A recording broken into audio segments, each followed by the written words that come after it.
प्यारे बच्चों, नमस्कार। जेसीईआरटी के डीजी स्कूल में आपका स्वागत है। मैं अनुपमा आज आप लोगों के साथ आप लोगों की विज्ञान की पुस्तक विज्ञान की ओर के पहले पाठ भोजन फूड पर चर्चा करूंगी। बच्चों, यह इस पाठ का पहला वीडियो है और आज इस भाग में हम लोग चर्चा करेंगे भोजन के मुख्य पोषक तत्वों के बारे में, पोषक तत्वों के स्रोतों के बारे में और पोषक तत्वों के कार्यों के बारे में। तो चलिए शुरू करते हैं। भोजन पर चर्चा करने से पहले चलिए हम लोग जानते हैं कि भोजन क्या है। ऐसा कोई भी पदार्थ जो कार्बोहाइड्रेट, वसा, जल अथवा प्रोटीन से बना हो और जीव जगत द्वारा ग्रहण किया जा सके, उसे भोजन कहते हैं। भोजन विभिन्न प्रकार के स्रोतों से प्राप्त होते हैं। कुछ भोज्य पदार्थ पौधों से और कुछ जंतु स्रोतों से प्राप्त होते हैं। चलिए हम लोग देखते हैं कि कौन कौन से भोज्य पदार्थ पौधों से प्राप्त होते हैं। तो पौधों से प्राप्त होने वाले भोज्य पदार्थ हैं अनाज, दालें, फल और सब्जियां। और जंतु स्रोतों से प्राप्त होने वाले भोज्य पदार्थ हैं दूध और दूध से बने पदार्थ, पनीर, मक्खन, घी और साथ ही मछली, झींगा, अंडा आदि। चलिए अब हम लोग जानते हैं कि भोजन हमारे लिए क्यों आवश्यक है। भोजन हमारे शरीर को ऊर्जा प्रदान करता है, शरीर की वृद्धि, टूटे फूटे कोशिकाओं की मरम्मत तथा सभी जीवित प्राणियों को विभिन्न गतिविधियों के लिए, विभिन्न कार्यों के लिए ऊर्जा की आवश्यकता पड़ती है और यह ऊर्जा हमें भोजन से प्राप्त होती है। जीव न केवल जीवित रहने के लिए बल्कि स्वस्थ और एक्टिव जीवन बिताने के लिए भी भोजन करते हैं। विभिन्न राज्यों के भोजनों में विविधता होती है और पूरे भारतवर्ष में अलग अलग तरह के खाद्य पदार्थ खाए जाते हैं। चलिए अब हम लोग विभिन्न राज्यों के प्रसिद्ध खाद्य पदार्थों के बारे में जानते हैं।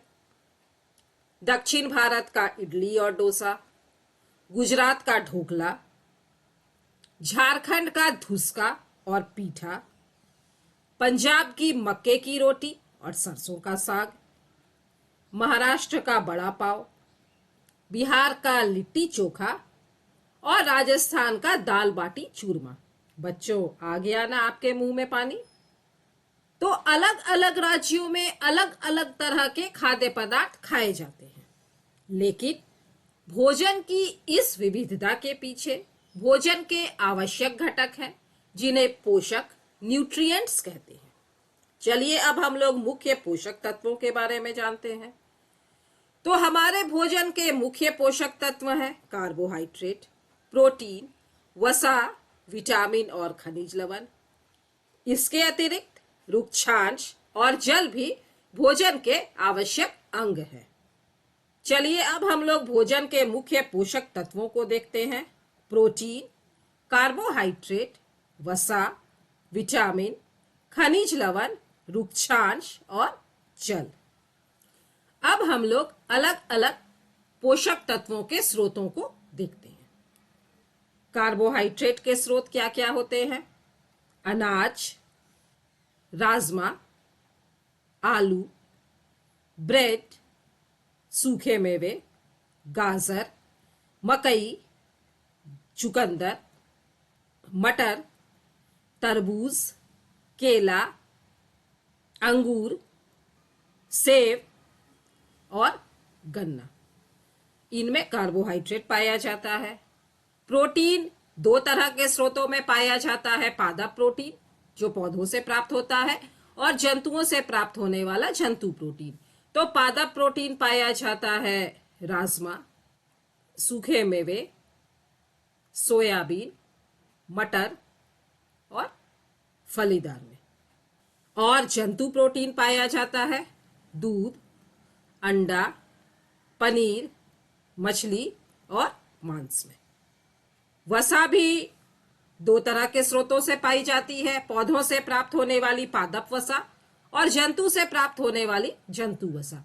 तो पादप वसा के स्रोत है तेल, चाहे वो किसी भी प्रकार का हो, सरसों का तेल, सूरजमुखी का तेल, अलसी का तेल, नारियल और डार्क चॉकलेट। और जंतु वसा पाई जाती है मछली, कॉड लिवर ऑयल, दूध, अंडा, घी और मक्खन में। चलिए अब हम लोग विभिन्न विटामिनों के स्रोत के बारे में जानते हैं। तो सबसे पहले विटामिन ए का स्रोत दूध, अंडा, गाजर, पका पपीता, पका आम, पालक और चुकंदर।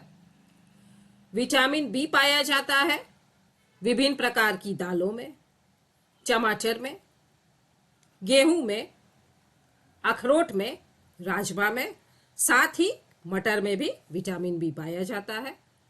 विटामिन सी सभी प्रकार के खट्टे फलों में पाया जाता है, जैसे कि नींबू, आंवला, संतरा, अंगूर, सेब और मिर्च। और बच्चों, आप लोगों को पता है सबसे ज्यादा विटामिन सी आंवले में पाया जाता है। विटामिन डी, जब हम सूर्य के प्रकाश में खड़े होते हैं तो यह हमारे शरीर में बनता है।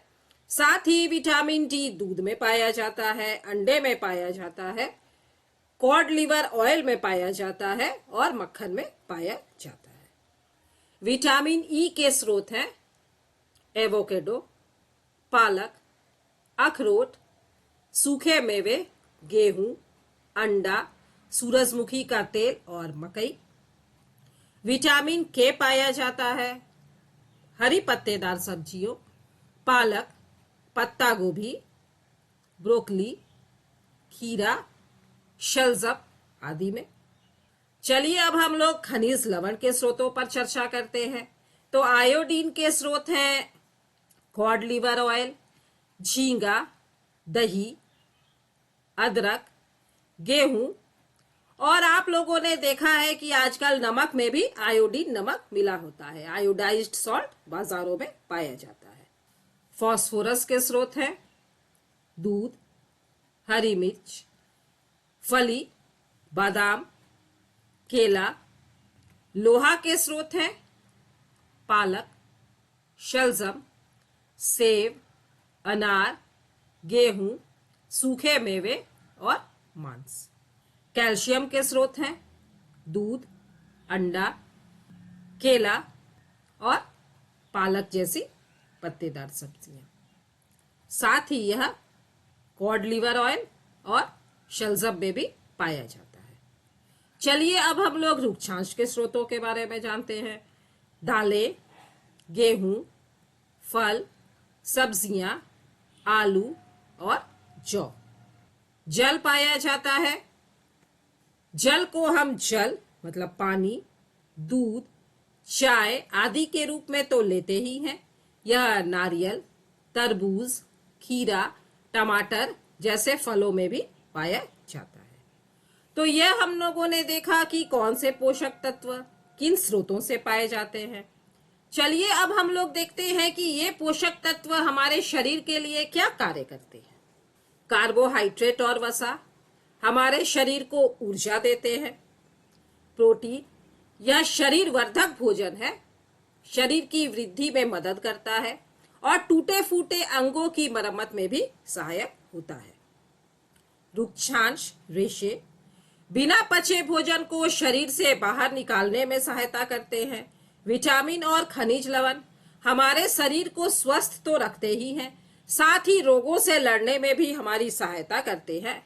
और जल पोषकों को अवशोषित करने में सहायक होता है।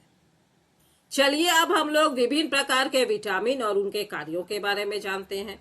तो सबसे पहले है विटामिन ए, त्वचा और आंखों को स्वस्थ रखता है।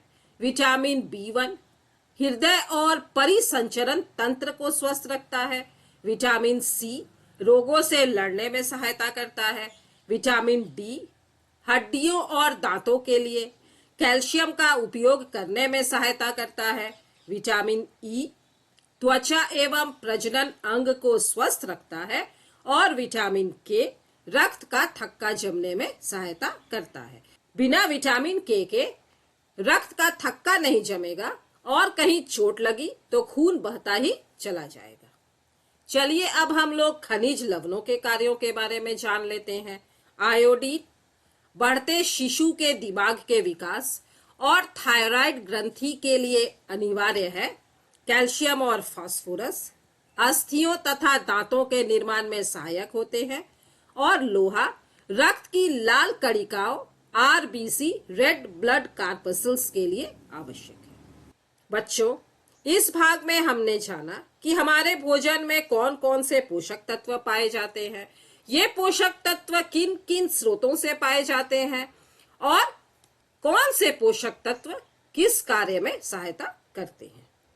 अगले भाग में हम लोग जानेंगे कि हम पोषक तत्वों का परीक्षण किस प्रकार कर सकते हैं, संतुलित आहार किसे कहते हैं और साथ ही हम लोग पोषक तत्वों की कमी या पोषक तत्वों की अधिकता से होने वाले रोगों पर भी चर्चा करेंगे। मिलते हैं बच्चों इस पाठ के दूसरे वीडियो में। तब तक स्वस्थ रहिए, सुरक्षित रहिए, पढ़ते रहिए। Thank you.